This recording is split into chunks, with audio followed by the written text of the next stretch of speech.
Hello everyone. Today I am going to deliver a lecture on analysis of eccentrically loaded welded joint. See, this is the content of today's lecture. First of all, I will discuss how to analyze a eccentrically loaded welded joint. After that, I will solve some problem based on this eccentrically loaded welded joint.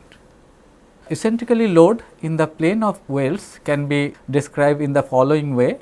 Let us consider a bracket, you can say, this is a bracket which I am interested to connect with another plate. This is another plate. So, this bracket I am representing 1 and this is another supporting plate 2. Over this, generally once I go for connecting these two components, what are the thing required to do? You have to do some welding operation. So, here I am showing the welding which I made for connecting this bracket, that means this bracket, this is called bracket, you can say bracket.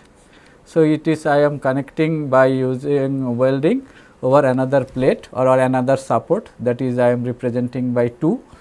So, for connecting this bracket over another plate, what are the thing required to do? You have to do some welding operation. Here let us consider 2 welding is required to connect this bracket with this supporting plate, you can say.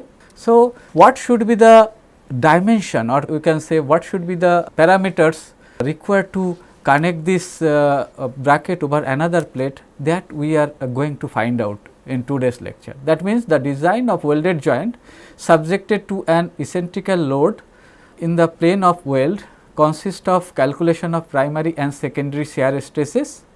So, here I have already told a bracket which is subjected to a eccentric load. Here you can see this eccentric load is P. This eccentric load, and it is attached to the supports by means of 2 parallel weld. This is weld 1 and this is weld 2, you can say. This weld 1 and 2 I am representing in terms of W1 and W2. So, here we have to design what should be the dimension of these welds. That means, here always you should keep it in mind, to design a weld joint, first of all we should know what should be the dimension of that weld. What do we mean by dimension of weld? Dimension of weld means to find out, you can say, leg length and you can say throat size. So, we have to design to support a plate over another support, you see, you can see here. So, what should be the size of that weld? Size of this weld means what should be the throat side or what should be the leg length.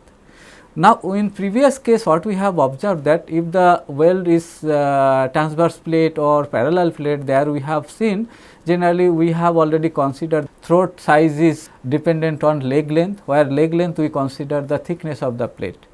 So, they are generally in case of parallel and transverse types of plate welding cases, we have designed like that. From there we observe that how to find out the length of the weld required to support that much of load, if it is subjected to transverse types of load or parallel types of load. Now, here it is not a transverse or parallel types of load, you can say. Here this load, instead of transverse or parallel type, here this load is eccentric in nature. Eccentric in the sense, it is generally, instead of passing through the CG of that weld, you can say, it is passing through some eccentric distance from that weld. That means, it is subjected to some load which is away from the weld region. So, once this load and weld lie in same plane, here you can say this weld as well as this load is lying on this bracket itself, and same plane, you can say, that is called plane of weld subjected to eccentric load. That is why these types of analysis is called eccentric load in the plane of weld. What I am telling, understand? Now, here we have given the length of weld. So, if we have given the length of weld, then what happens? What should be its size? So, in previous case we have already familiar with, that means in previous analysis we already know that what is the throat thickness, what is the leg length. So, there we just find out the length of the weld, but in this case here let us consider the length is given. So, we have to find out what should be the throat thickness or leg length. So, this is our design consideration here. So, to find out these things, actually detailed steps I will discuss in this lecture. So, to find out the what it is called leg length or throat thickness, here we have to follow some standard steps, you can say. This standard steps, here the first step is to find out the CG of the weld which we are using to connect the bracket with support, you can say support in the sense like this support plate is I am representing by 1. Okay. So, let us here we consider two parallel weld, here we are putting weld 1 W1 and W2.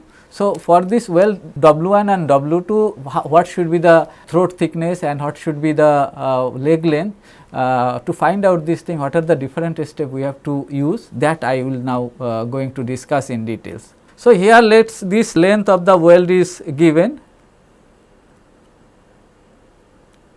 length is L, and let us the throat thickness we have to find out is T, which we have to find out. So, for finding out these things, here already I have told you this bracket is subjected to a load P.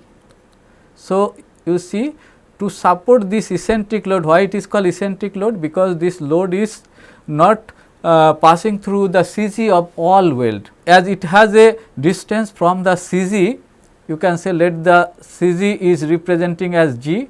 So, it is eccentrically placed, this load is eccentrically placed. So, this is the distance I am representing in terms of E here. So, distance from CG and the loading position here I am representing in terms of O, let us.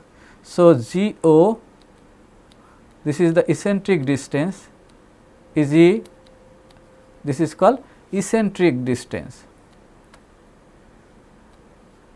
eccentric distance. So, here P is also given, but this eccentric distance E we have to find out. How we can find out this eccentric distance, that I will now discuss in detail in subsequent slide. So, first of all the step which we have to follow for finding out the throat thickness, first and foremost thing is to find out primary and secondary shear stresses.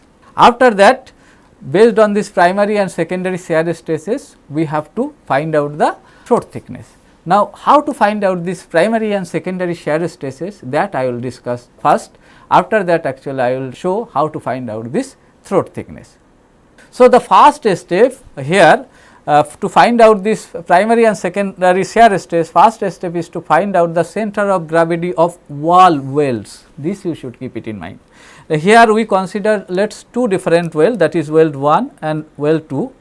So, for this weld 1 and weld 2, we have to find out what is the G, what is the G. G position, how to find out the G position? That is very simple steps, you know. Let us consider this is our y axis and let this is our x axis. So, x and y axis is known. So, with respect to x and y axis, here one weld is there,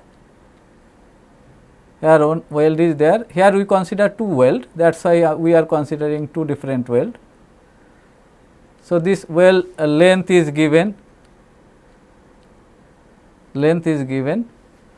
Now, here generally to find out the CG, here we can consider this weld thickness as unity. That is why here this weld is treating as a line that which I have written. So, this is one assumption you can say. So, here we generally consider this is our, this is our x, this is our y axis and this is our x axis. So, with this y axis generally we can easily find out what is the CG. So, to find out the CG, we generally use principle of first moment of area, that you can say. What is principle of first moment of area? Principle of first moment of area is let us this weld area is A1, this weld area is A2. This weld area is A1, A2, what does it means? Here let us consider the throat thickness we are considering as T. So, always you should keep it in mind, generally in throat thickness position the weld is failed, because in throat thickness position we get minimum cross section. That is why I have already discussed in previous lecture also. That is why in our analysis also we will consider the throat thickness as the minimum cross section where the failure will occur. So, based on this throat thickness only we will find out the area. So, here what is the area A1? So, area A1 is equal to your L into T. Similarly, area A2 will be your L into T, because here both the weld we consider as same length. If it is different, then we can consider different length. Now, with respect to Y, we know the CG of this what it is called weld 2 is L by 2. Similarly, with respect to Y, the CG of this weld also L by 2. Okay. So, we can easily find out what is the overall CG with respect to Y axis, that is x bar. X bar, once we take with respect to Y axis, there we can get x bar will be equal to your what we can say moment of sum equal to summation of moment. These things we can use. So, what we can write? So, first moment of area of first weld will be your A1 into L by 2 plus first moment of area of second weld is equal to A2 into L by 2 divided by, you can write as A1 plus A2. So, this is actually sum of moment equal to moment of sum. So, moment of sum is this one, 2 moment we sum, and sum of moment is generally x bar into total area, you can say. So, by this we can easily find out what is x bar. Similarly, y bar also we can easily find out what is y bar. So, y bar, to find out y bar, generally here you can see as this x axis is passing through what it is called second weld. So, y bar we can directly find out like this. Y bar will be generally we can find out like here A1, the distance of CG from this is also given. Let us from here to here distance is given, let us B breadth.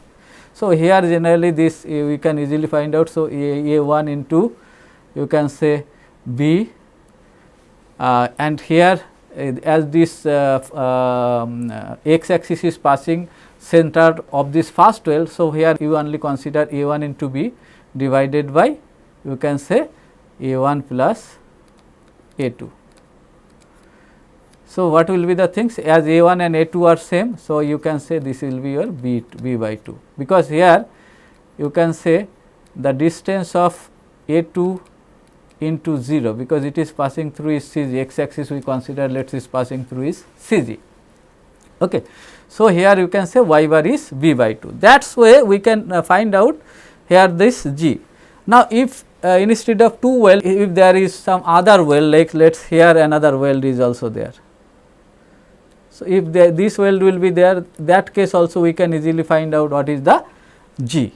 So, first and foremost thing is to find out the CG of all weld. This step you should keep it in mind. So, how to find out this CG of all weld? This I have already shown. You have to find out CG of all welds. You need not to find out the CG of the plate, you have to find out CG of all weld.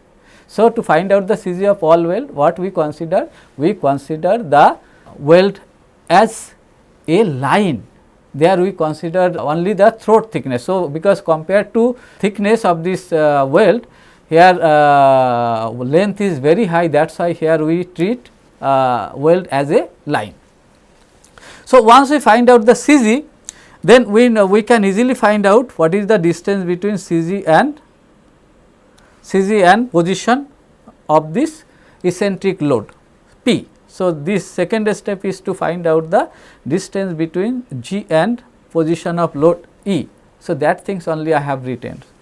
So, suppose G is the center of gravity of two welds here which we consider, and E is the eccentricity between the center of gravity and the line of action of load or force P. So, we can easily find out what is the distance E. So, this distance E we find out by using this concept. That means, first of all we have to find out the CG of all weld, and we know the position of P. So, distance between G and position of load P is the eccentric distance. After that, this third step is to replace this load P, replace this load P to CG. Let us consider this is a beam, you can say, or any types of a structure. Now, let this is P. Now, let us this P we want to shift to another place. Let us in this in location 1 we want to shift this P. So, to shift this P to location A, or you can say location 1, there is a principle that is called principle of applied mechanics. What does it tells? Once we shift this P to here, then what happens? Let us here we apply a similar load P in this position P, and if there we apply a similar and opposite force P in that same location, then in this location A, summation of this two force, you can say summation of this two force will be 0, correct. So, let us consider we apply a force P which is similar to this externally applied load P, and opposite direction also we apply another force P here. Okay. Now, in this new location 1, due to this application of P and P, it will be nullify, because you see in this position A, due to this equal and opposite force, it will be nullified, that resultant force is 0, you can say. Now we will consider this opposite force and this opposite force. This will create a couple. If we take moment, about this location 1, this couple will be how? This couple will be just, we know what is couple. Couple is generally two equal and opposite force. We can say if the distance between these two forces is d, let this is your P, this is also P. So, this two equal and opposite force distance between d, this create a couple.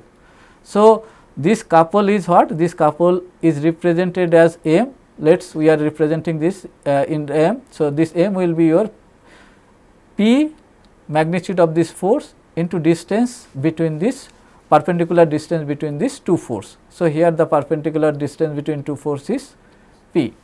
This is very well known to you. So, that things also here we are applying. So, this equal and opposite force, this opposite force and this force generally create a couple. This couple will be what? This couple, and let the distance between this one point and externally loaded point is d. Okay. So, these things here I am drawing, then it will be more clear to you. So, let this is P. So, we want to shift this force here at a distance let d1, where we want to shift this force P. So, we shift this force from initial position, let this is 1. So, we shift this force to second position. So, as in second position there is no force, that is why we apply another opposite force here, this also similar to P. So, if we just take the resultant in position 2, the resultant force in position 2 will be 0. Now, by using this second opposite force and this initial force at position 1, as this is equal and opposite and there is a distance between these two force, that is d1. So, this force and this force will create a moment, or you can say couple. So, if we just replace this thing,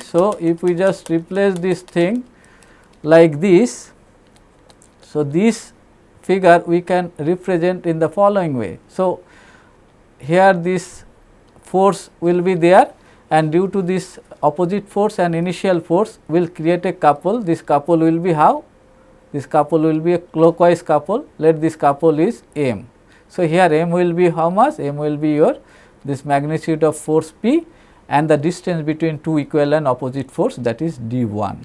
So, this is called principle of applied mechanics. So, principle of applied mechanics tells the eccentric force P can be replaced by an equal and similarly directed force P acting through the center of gravity G along with a couple. This couple will be what? This couple will be your M is equal to your P into E. What we did here? Here you see. So, initially there was a force here, there was a force here. So, this force, similar force we applied here at G, here you can see in this figure B. So, as this G there is no externally load or externally force, that is why we apply another force P which is opposite direction. Now, this initial force P and this final force, this opposite force P, this will create a couple. This couple will be what? This couple will be, let this distance is E is given. So, this couple will be this equal and opposite force, and distance between this perpendicular distance between these two force will give a couple. So, this couple is what? This M is equal to your, you can say P into E, which I am showing here.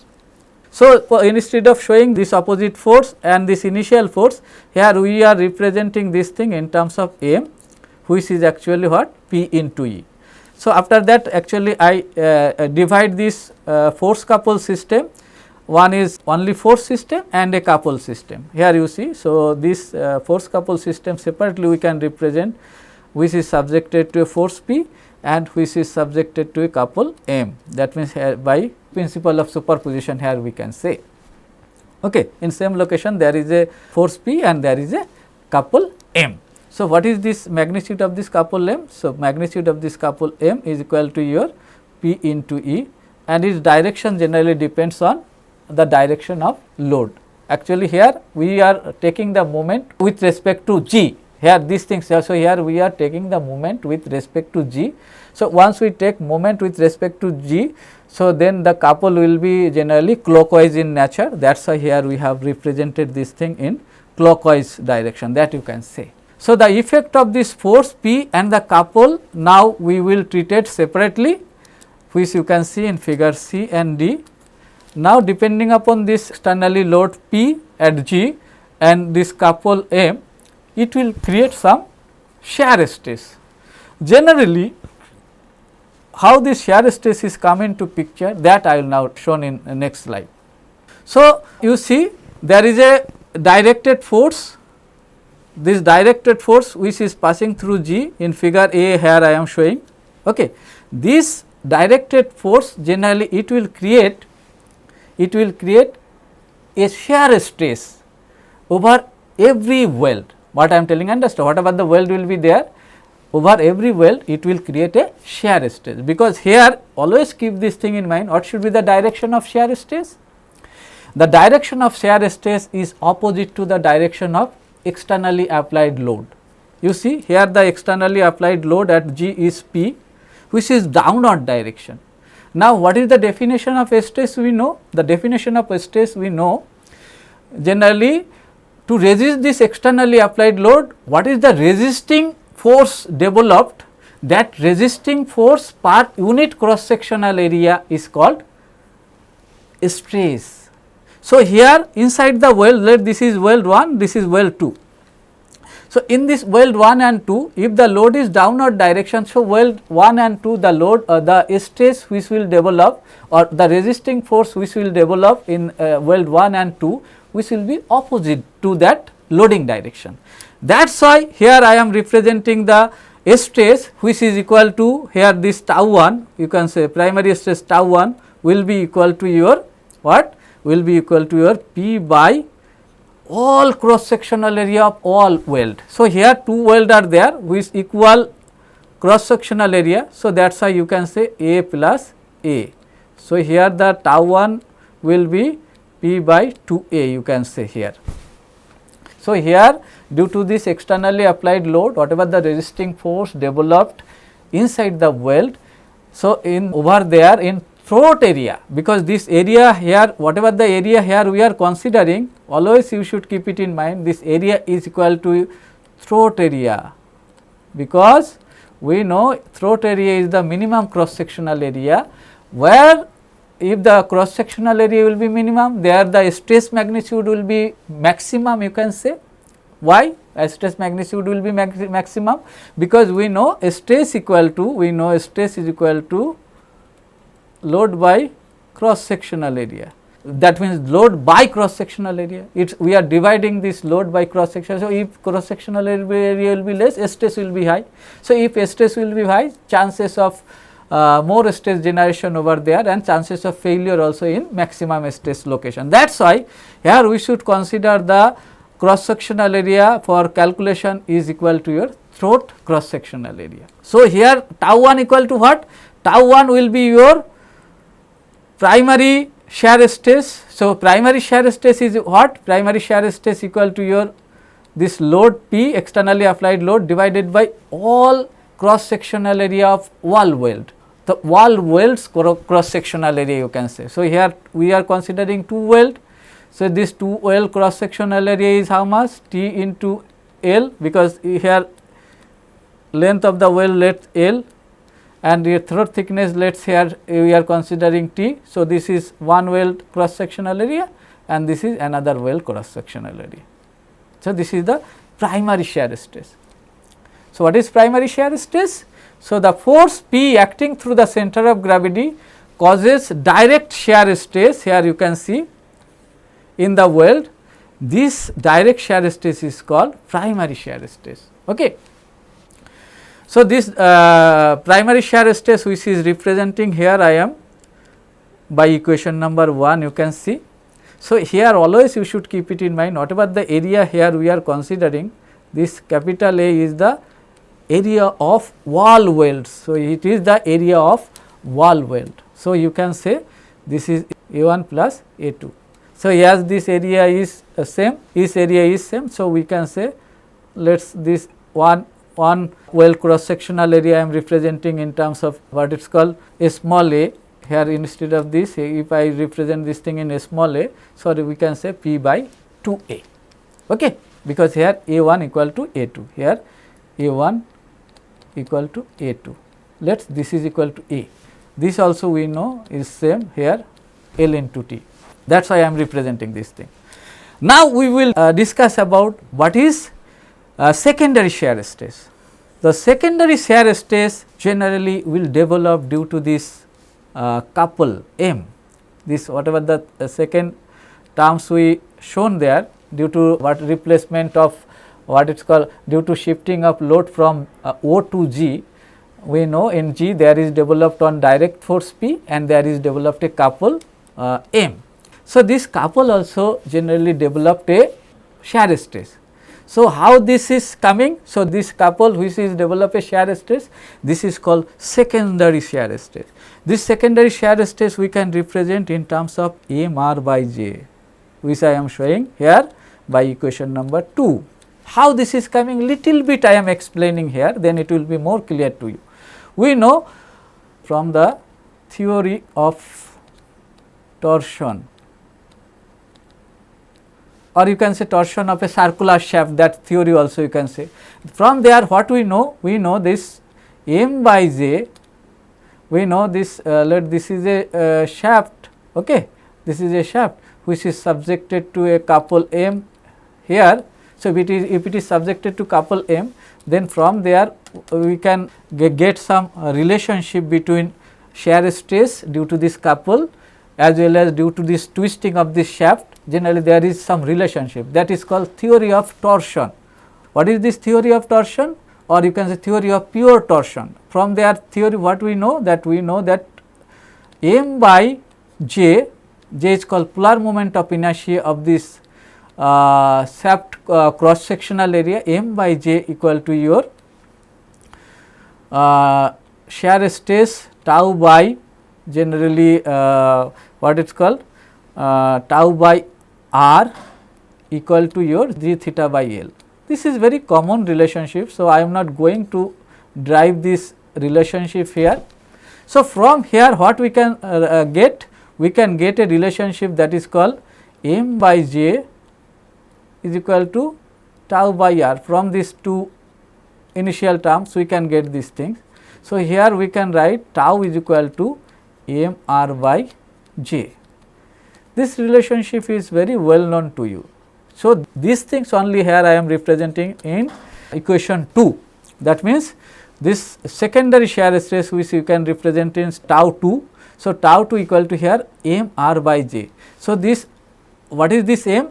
M is the couple acting over every weld, okay, and here r is the distance from this G to this welding, you can say welding center line, you can say.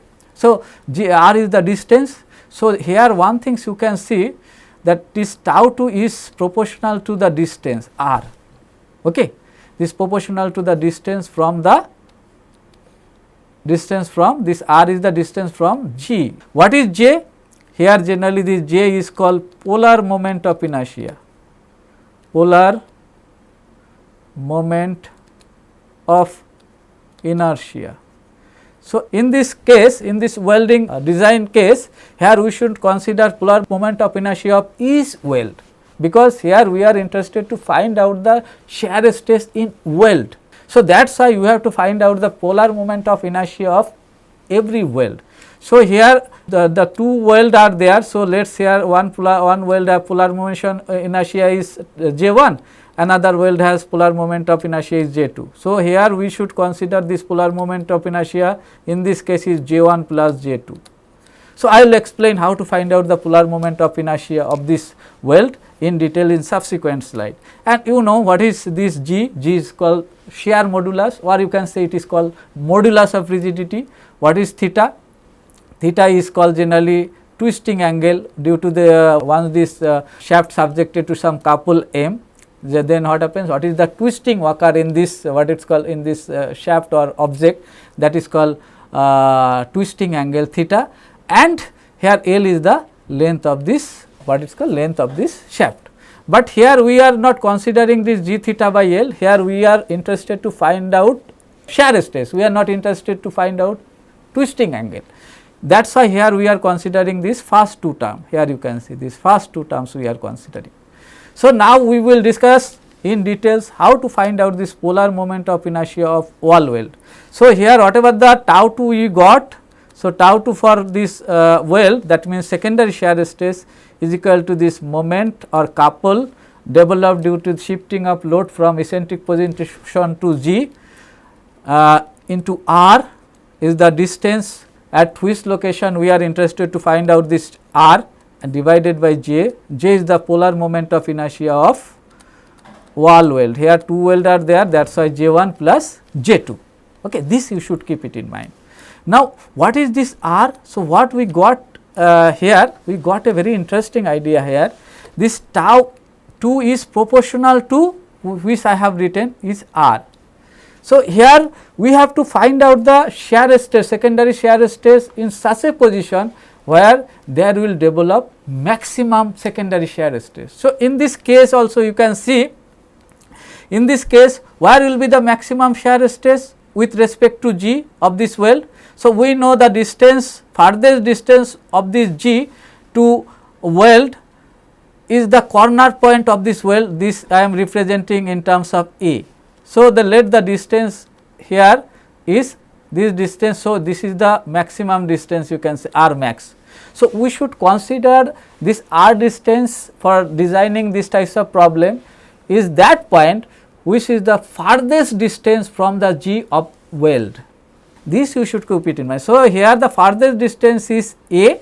So, that is why we consider that R max in this analysis. So, here we should consider tau 2 equal to tau 2 max will be your, you can say M into R max divided by J.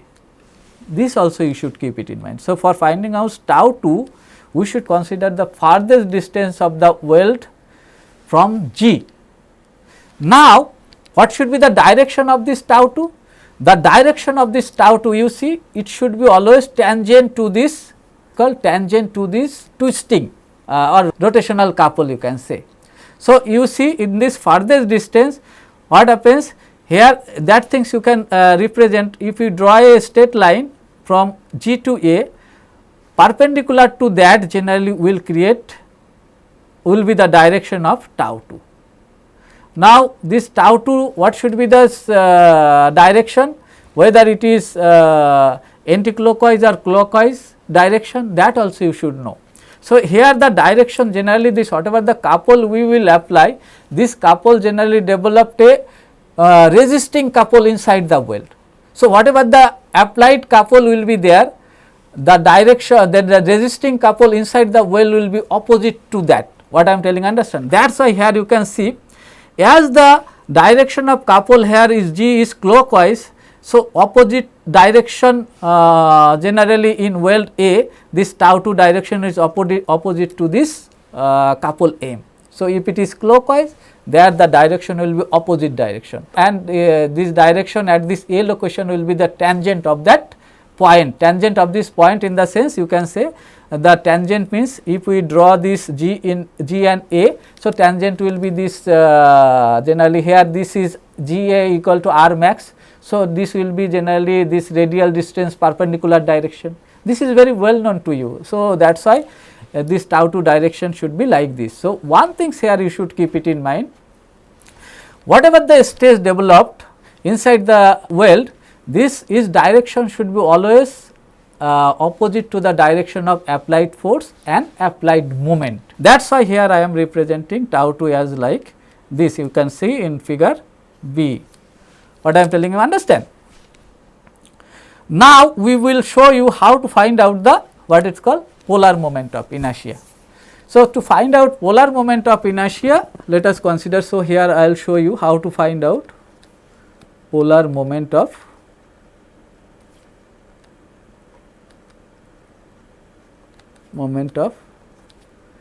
inertia of a weld. So, to find out polar moment of inertia, we know polar moment of inertia is represented in terms of J. So, J equal to Ixx plus Iyy. This is very well known to you. So, polar moment of inertia is second moment of inertia about x axis plus second moment of inertia about y axis, which is very well familiar to you. So, I am not going in details here. So, we have to find out the polar moment of inertia of each weld with respect to what? With respect to center of gravity G. So, let this is the weld, this is one weld W.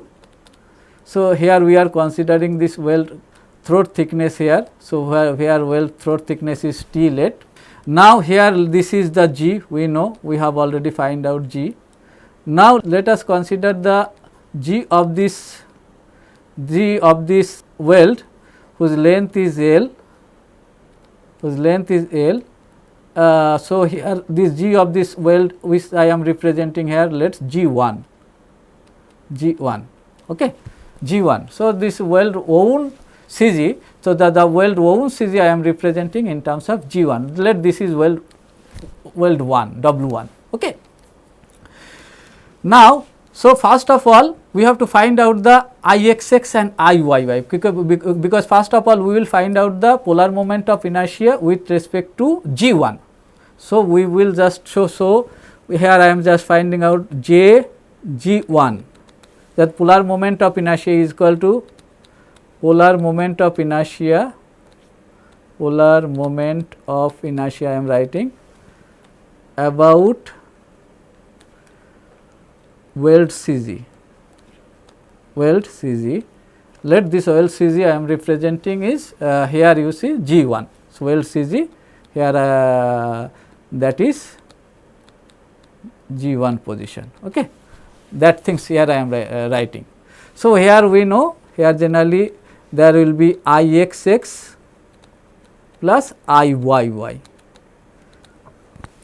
So, let this is our x axis and let this is our y axis. So, about x axis and y axis, so Ixx we know, here what we know, Ixx is equal to we know as Ixx generally once we go for finding out. So, how to find out the moment of inertia, let this is a rectangular cross section, let its breadth is B and height is let S. Now, let this is our x axis and this is our y axis. Now, we know once we generally find out the moment of inertia with respect to x, that we generally represent it as Ixx. So, moment of inertia with respect to second moment of inertia, you can say with respect to x is represented as Ixx. So, Ixx equal to generally, how to find out these things?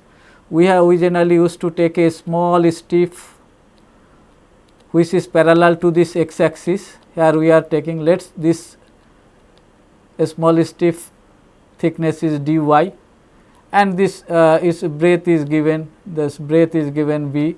So, we know Ixx equal to your, and distance from this dy to this is y. So, we know generally to find out the Ixx, we have to integrate, so integrate minus h by 2 to h by 2 with respect to y axis, if it will be y square, this a small area of this stiff dA. Okay.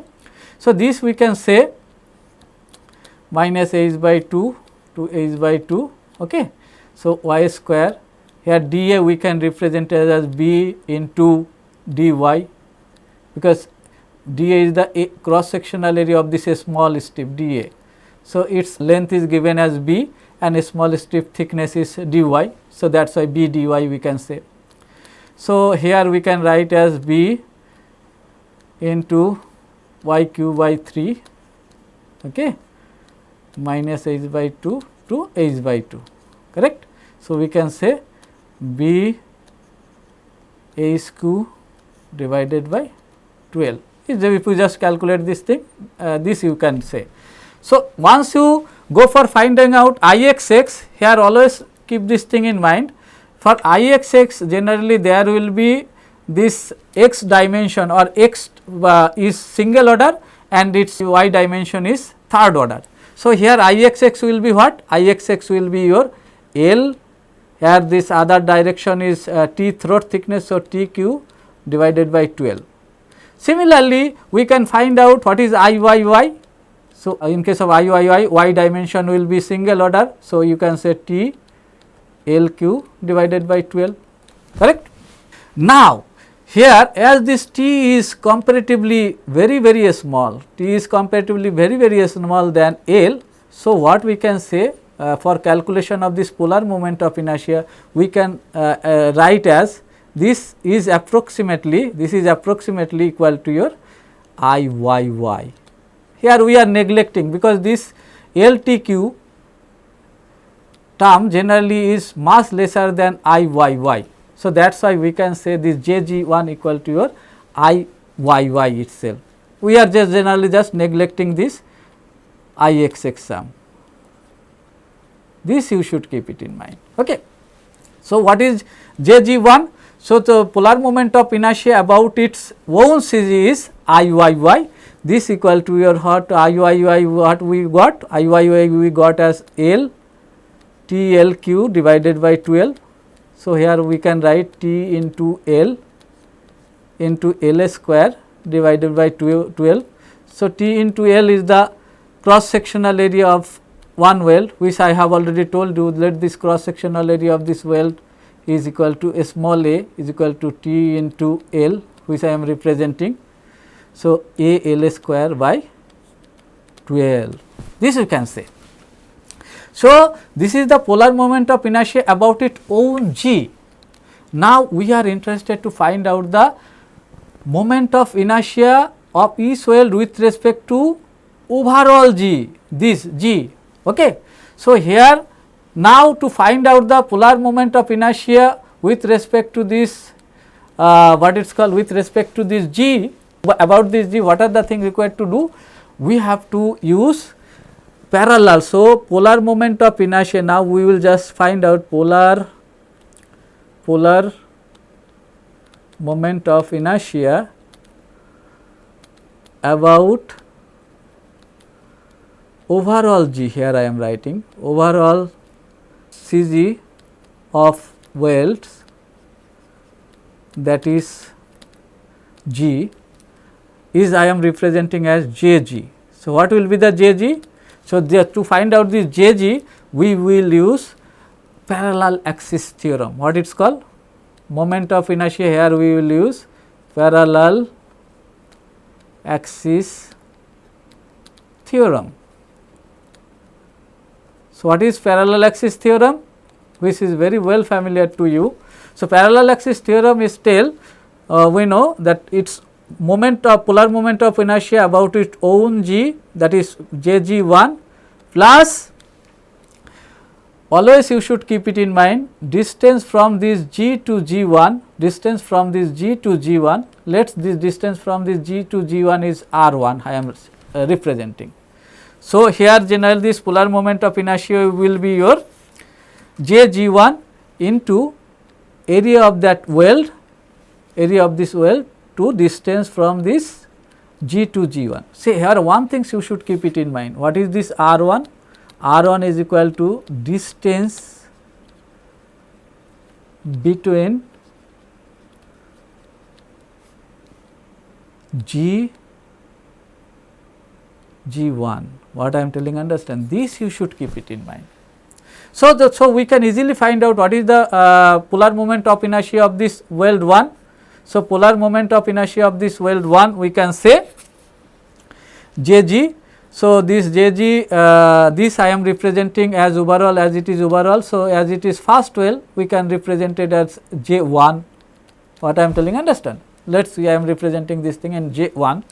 So, jg will be how much? So, jg we can say jg1 already I have find out what is jg1, jg1 let us I am representing from equation 1 we can say.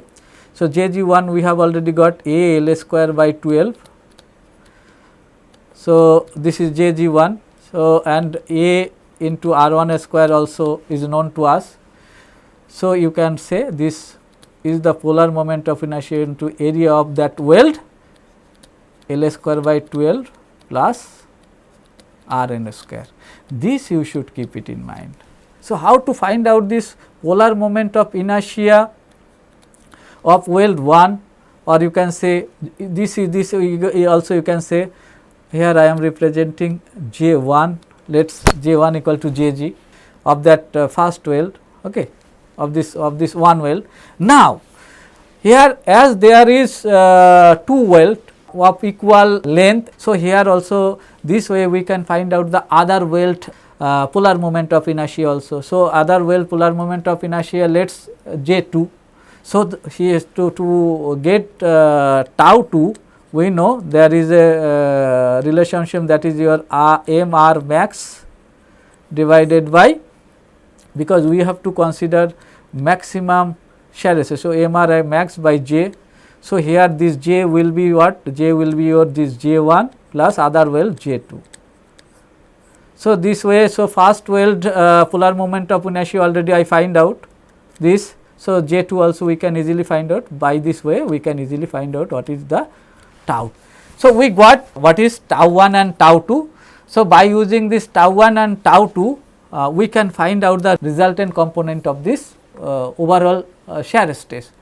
So, how to find out the resultant component of overall shear stress, that I am now going to show you. So, what we got? We got that this is a weld. So, in this weld, due to the primary shear stress, in every point there is a primary shear stress tau 1, which is we consider as uniformly distributed over the weld throat. So, these are all tau 1, these are all tau 1 shear stress. This tau 1 is coming due to what? So, tau 1 is coming due to your externally applied load by all cross sectional area. See, so this capital A is cross sectional area of all weld, this you should keep it in mind. So, this here you can say A plus A as there is two welds. So, A plus A will be the capital area. Now, with respect to G, what we have seen with respect to G, here the farthest distance is generally A distance. I have already told you this farthest distance of the weld is A distance. So, this is the you can say R max. So, in this R max, what should be the direction of this tau 2? So, direction of this tau 2, here we have already observed the direction of moment generally clockwise in nature. So, inside the weld the direction of resisting moment will be opposite to this. So, along that direction generally the shear stress will act, which will be generally tangent to that point, generally which is the perpendicular direction of that radial distance r1. So, here generally this tau 2 will be opposite to this is the tau 2 perpendicular to this radius r max, and whose direction is opposite to the moment direction m. Now, here this tau 1 and tau 2 in this location is known to us. So, tau 1 also tau 2 is also we got tau 2 equal to your we know as m r max divided by j. So, this you can say tau 2 here instead of writing max, here I am writing just tau 2 only. Okay. Now, let the distance between these two this the angle between this tau 1 and tau 2 is theta. So, by vector addition we can easily find out what is the resultant component of what is called resultant component of this tau 1 and tau 2. So, resultant shear stress, so what should be the resultant shear stress? So, resultant shear stress tau r we can easily find out by either vector addition of that is triangular law, or we can use here parallelogram theorem also. Let this is our tau 1 and let us another force component is here tau 2.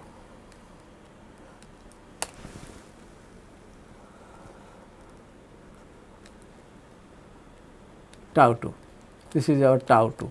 So, let the angle between this is theta. So, we can easily find out what is the resultant of this tau 1 and tau 2. We know this is the formula as tau 1 square plus tau 2 square plus 2 into tau 1 tau 2 cos theta. This is very well a standard relationship. I am not going to derive this thing because this is very simple things. You can get this parallelogram law. So, by using these things you can easily find out. So, this is the resultant shear stress in your weld, that you can say this is the maximum resultant shear stress, you can say this is the tau r maximum which is developing generally inside the weld. This tau max should be equal to our permissible shear stress. So, once we equate this tau r with permissible shear stress, then generally from there we can easily find out what is the throat thickness T, because you know this tau 1, tau 2 which is a function of what? Which is a function of throat thickness T. So, once we know this throat thickness T, then we can easily find out what is the leg length. So, leg length we know T by leg length is generally considered as what it is called cos theta, cos 45 degree you can say. Okay. So, here you can easily find out H will be your T by you can say 0.707. Okay. So, by this you can easily find out what is the leg length also, leg length of this weld. So, this is your throat thickness and leg length. So, this is the design throat thickness and design leg length. So, once a welded structure you can say subjected to some eccentric types of loading. So, beforehand we should calculate what should be this welding dimension. That means, after that generally we have to go for doing welding, where we have to develop this much of throat thickness weld, or you can say leg length weld, then our structure will be safe. So, next class I will start from here. I will solve some problem on this eccentric loading types of welded structure. Okay. After that I will discuss about some other static analysis related welded joint. Okay. Thank you.